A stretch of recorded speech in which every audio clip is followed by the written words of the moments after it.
Hello, everyone. Welcome to another episode of Rhea Hope, the talk show and podcast with your hosts, Rhea and Leslie. Hello. Hello. Hey, baby. Yes, it is Saturday, September 2nd. You know what that so means? Pretty outside. It's football season. Whoop, whoop. Mr. Mike, you ready? I'm ready. You been watching? I've been watching. Who's your You know- team? OSU? College team? College. No, Alabama. Oh. That's right. Roll Tide. Yeah. You know that's where my mama from. Shout out to Miss Alwina White. Hey, mama. Roll Tide. Who's your favorite NFL team? Pittsburgh Steelers. Oh gosh, This you and my is- daughter. He had the perched lip. Yeah, He he like, said Pittsburgh. That's okay. My daughter, her whole family, she married to the Pittsburgh Steelers family, and my grandson loves the Steelers. So, Right. We'll give you a pass today. so today's show is dedicated, since we're talking about football, is dedicated to my beautiful grandson, Mr. Luca Elmer White. He is playing in middle school now. He plays for Olentangy Orange Middle School. Ballin'. Ballin'. And my son Shay White, who is a coach for Yes. Olentangy Orange High Get School. in there. All right. Yeah, Shay White. Get in So there, Shay. shout out to my grandson and my sunshine. You guys are making me proud. It is football season, and we're gonna be talking about sports and mental health today. Mhm.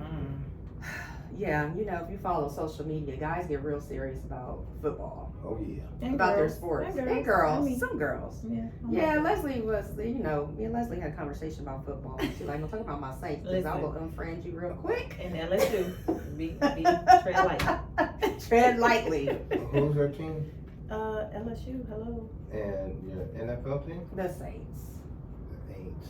So my team is the Dallas Cowboys, whoop whoop, and this goes back to when Emmitt Smith was playing, because you know I used to love Emmitt Smith's tennis shoes, and I'm like, Michigan, go blue.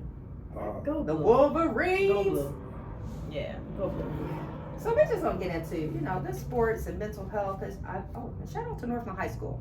So last night I went to my high school alumni football game, and you know they acknowledged the alumni, and a lot of the people from my class didn't show up, and it was fun to be there. But you know we had a couple players get hurt on the field, and I'm just like going into mommy mode. Mhm. Not to get off your subject. Yeah, What is that school called now?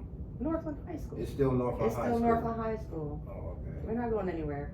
That's right. That's right. We've The been there Vikings. since the 60s and 70s when Dwight Yoakam was there. Wow. Yeah, we're not going anywhere. It's the Vikings. Green and gold, let's go G-O. It's the cheerleader My coming out. cheerleader coming out. So football season. Like I said, when the players are getting hurt, the mommy mode and the nurse was coming out at me, and I'm like, oh my God, check this, and you know, don't pull him up, and you know, I was just thinking about the mental health and the physical health of these kids out there putting themselves on the line, Yeah. you know, and just watching how they were interacting with the other players. But I was also listening to the people in the stands. Mm. And the people in the stands don't show any mercy for football players. Oh, no, they don't. Listen. And I'm like, no, it's not just fall and get back up, dust yourself off and try again. Yeah. No, that is not sports. Mhm. They have some mental stress, they have some anxiety, depression, they have injuries, you know. Mhm. A lot of these young kids in high school they're trying to look to go to the NFL. Yeah. So, you know, they take these injuries serious. And, you know, the people in the stands are like, get up. And I'm like, yeah. Wow. Yeah, so I wanted to talk about that today. And with football season being started, I know Leslie's going to a game in October. Yay. Look, I I wanted had to to talk about that. Yay. So I just wanted to bring her on here and talk about that, Mr. Mike. So Yes. let's get into these high school sports and mental health, Leslie. So, this was a good topic. When I saw it, I was like, oh, okay. He was ready to put that shirt We'll on. have a good day today. I mean, every Saturday is a good day, but you know, this one is in particular. I love this. So I kind of was thinking like, so how would I start it off? And just thinking about high school and mental health, I just want, and considering that I have a high schooler myself, I just thought about the high school. So I tried to separate it. So I thought about the high school aspect of it first, and just how they are in this generation. Like you said, they're dealing with anxiety, they're dealing with, you know, depression. I'm finding a lot of them, and this is just because of conversations that I hear my daughter have with her friends. They are kind of like wigging out a little bit because Mhm. they're not sure of what they want to do. Yes. And so for some reason they have taken on that responsibility at 16 and 17 Right. of feeling like if I don't come out and graduate and go to college or at least know what I'm going to do, I'm a failure. Yeah. So I kind of started from there and thought about, okay, so then we have that going on. Now put an athlete on top of that, Yes. right? Yep. So athletes, obviously, you know, if you're a good athlete, Mhm. you're popular. Yeah. The girls like you. Oh, yeah. If you're a jock. Well, I went to all girls school, so we didn't have all that jockeying for who was the best basketball Right. player or the football player. But you have all of that on top of everything else that's going on with them. So, you know, in that mindset, I can only imagine the pressure that these babies have, that they have to go home and Yeah. deal with, you know, especially if you're a good athlete, Right. you know, and the game is on your shoulders and you're the one that has to carry the ball. You're the running back or you're the quarterback and you make a bad throw or you do something Right. wrong that could possibly affect the outcome of the game. Yeah. Those babies carry that with them. Yes. And so all of that ties into these little people that we're trying to Right. raise Not to be adults. Yeah. And they're taking on adult emotions that Yes. society and the coaches and sometimes the parents, Yeah. because They we are- can get a little crazy, like, come on, catch that, or why did you, you know, we put all this Yeah. stress on those babies. And so I'm glad you started, you know, with this topic because I think this isn't talked about enough. No. One of my best friends is a PE coach. She's been a PE coach. Hey, Nene. She's been a PE coach, forever, probably 20 years. And I remember her and I having a conversation about this, and I guess I was just oblivious to it, but she was like, Leslie, it's so many times that I have to, and she's a volleyball coach and track and all that. She's like, so many times when I'm training them, I have to like love on them. Like I can't even get past them seeing us winning anything Right. until I figure out what's going on with them Yeah. mentally. Right. So and she's like, a lot of coaches are not like that. They, Right. if you come from a winning team or a winning school, and that's the mentality, which is where she is, they put aside the emotional side of it, and it's just like, okay, get in there, do your conditioning, Let's win. get out there, do your drills, and we'll deal with everything else afterwards, when really you should be dealing with that in the beginning. Absolutely. And I'm so glad you talked about that high school part with the PE and the coach and the emotional side, because the kids do carry a lot of burden. Yes, they do. So why is there mental health issues in sports? So let's get into some of these reasons. So the culture. Oh, for So sure. you put kids in a team that come from different backgrounds and cultures, and they have to try to work around that burden of, you know, I don't do things like you do things, Yeah. or in my household or in my culture, that's not how. So you know, you're throwing this smorgasbord of kids together that have different cultures and backgrounds and beliefs, Mhm. Yep. and make them compete. Yeah. So they got to figure out how to be a teammate before they can figure out how to be an opponent. That's so true. How do you Right. be a teammate with somebody that you're not familiar with? Yeah. So you guys can work together and go be an opponent Mhm. against a whole nother smorgasbord group of people. Mhm. That's one aspect. Yeah.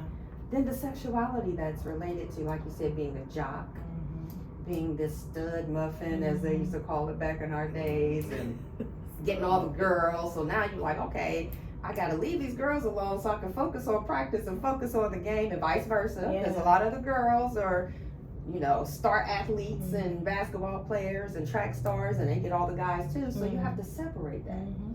And then the bullying that comes along with it. Yeah. You know, Yeah. it's not easy to be not the best Yeah. when you have someone that's considered the best Mhm.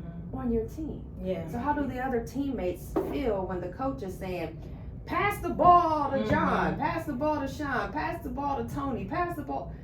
How does that play on your mentality? Like, I'm not good enough Yeah. for me to shoot the ball or for me to drive the football down the field. Like, that comes with a lot of stress. Mhm. That kids are taking on this burden. I'm not good enough because my coach is telling me I have to give it to our star player. Mhm. I haven't even had a chance to prove myself yet. So there's Yeah. a lot of bullying too. Yeah. sexual misconduct. I know you guys seen in the news where a lot of college players were getting in trouble because they were jokingly doing things that were very inappropriate in the locker room and in the showers and stuff. And so how do we teach these kids in high school, in college, that you have to be mindful of other people's bodies? You have to be mindful of your own body and your own space, and some things you just cannot do. Yeah. Some things are unacceptable. These kids thinking that they're joking, but they're really messing with the mentality of their players, their teammates, Yeah. because they're crossing the line in these showers and in practices and things like that. And it's on video. Everything's on video, so we're Yeah. going to see what you're doing Yeah. in these showers. We're going to see it. Because You are nobody's gonna playing, post it. you are hazing, but you're messing with someone's mentality. How does that affect their game? How does that affect their schooling? How does that affect their home life? And if you hear something, say something. Say something. Yeah. If you see something, say Say something, you know? And then the injuries and pain that they have to deal with. You know, there's an emotional burden that comes with injuries Yes, it is. and with pain. And a lot of times guys put on this macho, oh no, I'm okay. Your pain might be a 10 out of 10, but you're gonna tell the coach it's a 5 out of 10 so you can get back out there on the field and try to get your yards, try to get your play time, Yeah. try to get another touchdown, try to score another basket, try to win a championship. Yeah. But you're not focusing on healing your injuries and dealing with your pain. And then also for a lot of players, there's eating disorders. You know, in gymnastics a lot of times, and swimmers, they said gymnastics and swimmers, they have a high rate of anorexia or bulimia because they want to keep their bodies looking a certain way, fitting that mold, fitting that the leotards, looking a certain way. And it's really a mental issue Yeah, to have an for eating sure. disorder, you know. So that's why we have mental health issues in sports. So in high school, And that's, what's the USA girl last year that stepped out because of mental?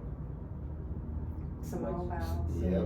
yeah, she was smart. Oh, yeah, very smart. Came And they back kept and won. trying to push her to Yeah. continue. Killing. Yeah, yeah. You have to step away. You have to. I mean, it's just so much is going on. And then, you know, on the flip side of that, when someone cannot play any longer, how do you transition from being an athlete to being regular?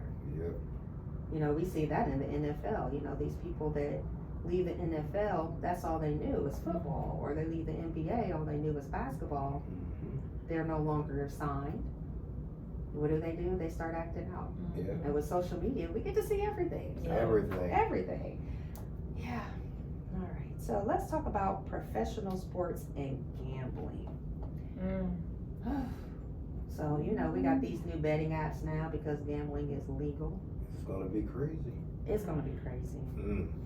It's going to be crazy. Yeah, I see. That's not my lane because I swear to just give somebody my money My money that I work as hard as for. I work for, It don't make no sense. and just I might as well just go to the bank and take it and And just just- roll my window down Right, and just just throw let it out go the window. because I just But I know people that do it. That's their thing, and that chasing to make more. Right. You know.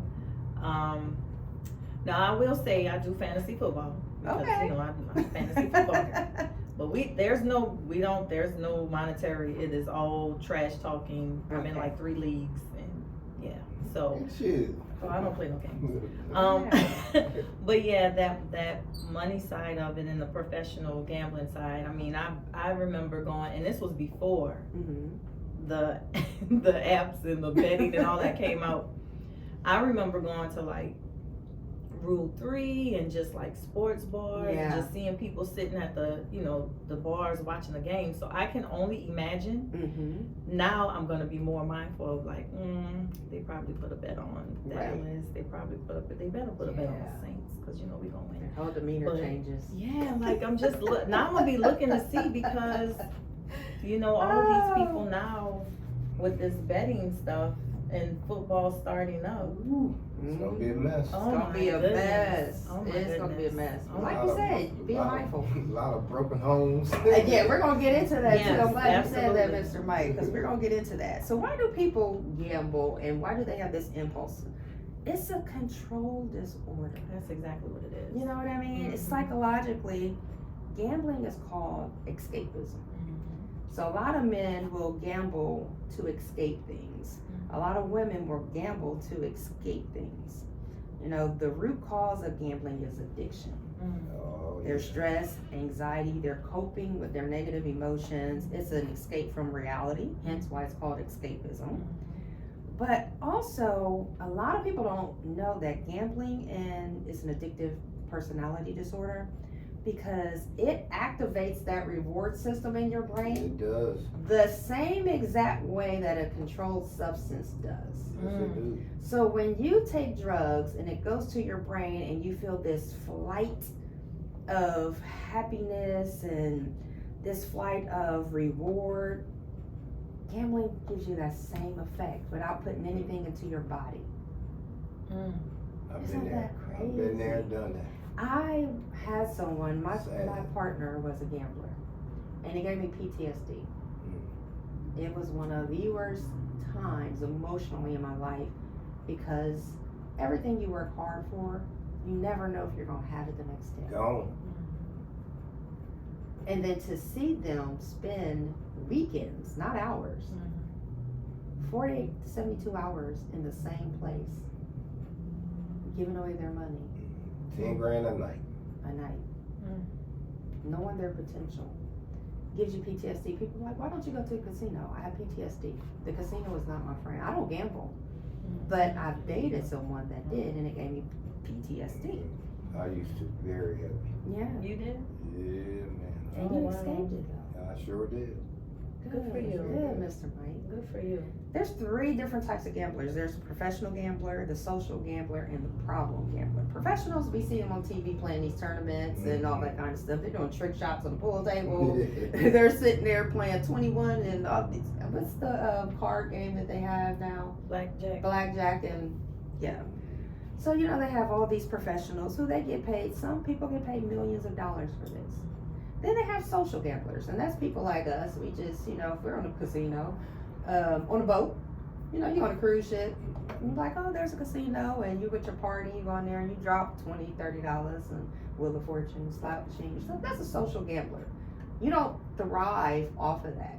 You don't wake up to do that. You don't get a thrill from doing that. And then there's the problem gambler. That's the people that will give up all their assets and lose everything they have. They can't control their urge to go gamble. The issue is that people with that are problem gamblers think that they're professional gamblers or social gamblers. Mhm. They can't decipher between the 3. So that's an issue. And now in Ohio we have these, I'm not gonna even name these apps that we have because I don't wanna give them any more customers because they're destroying families.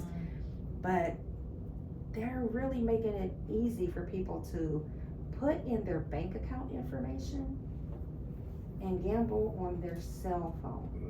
That's the worst thing you could do. So now our households are suffering. We have financial instability and poverty because of these new. But you enter in your bank account information and you're just betting $50, $100, $200, and they're tricking people by saying, if you bet $5, we'll give you $200 in return. And a lot of people did that. And then some of those people came back and said, hey, somebody tried to take $800 out of my account.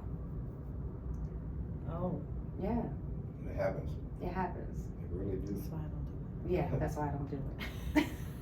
it. See, each his own. Don't do it. I don't do it. Don't.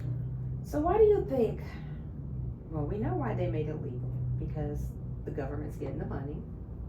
Lots of it. But why do you think so many men and women are turning to sports gambling now? For all the reasons that you just gave. Basically, yes. I think, you know, finances a lot of times have a lot to do with it too. It's easy and quick, and it's the luck of the draw. Yeah. So if I take my last $20 is Yeah. a 50-50. Right. Mhm. It is. that I'm gonna hit or I'm gonna lose it. Right. And if I lose it, I mean, then I'm gonna ask somebody else, could I borrow maybe 5 or 10? There you go. And I'm gonna go back to that luck of the draw, Right. because in their mind, like Rhea said, it is that euphoric feeling of if I win, it's like a rush. It is. It's like a rush to know, and then you win, and then you get all the, the dinging goes off, and then everybody comes behind you, and then you feel like, yeah, I Right. just won this big prize, and Right. so it's that euphoric feeling We of do it again. exactly. You ever heard that term beginner's luck? Yes. Everybody that never wins or never plays, they will go in there and win. Yep. All the time. And then the casino's like, we got you. Mm-hmm. And then you give them all that money back. Right. I'm not that person. So the first time I went to Vegas and I put $20, $40 in the Wheel of Fortune or Triple Diamonds, and I hit for like $600. I cashed out and I was like, okay, it's time to go. I'm not giving y'all back this money. This is free money for mine me. now. This is free money for me. I did it. But I know people that will say, oh, I won 600, let me see if I can win 6,000. And they would give them back that free money. I'm like, no, I'm out of here. That game will suck you right back in so quick. I'm out of here. Yeah. It's a mess. Gotta No, leave I it alone. tried. I've been away from it for a while. Okay. But my mind last year said, go to, I'm not gonna say what casino, Yeah. but go to the casino. I did real good, Yeah. but as I got up to where I thought I had enough, Yeah. they kicked me out. Of course. Wow. Of They course. said I was cheating on 21. Yeah. Uh-uh. Can you prove that I'm cheating? I'm just good at counting cards. you know they gonna get you for that. But yeah, they told me never come back, and I'm done with it. I'm done. Wow. Yeah. That's how they suck you in. It will. It sure will. 24,000 nickels you just won. That's $1,200. Let me put this back in here. That machine will say, come here. Yeah. Wow. Mm-hmm.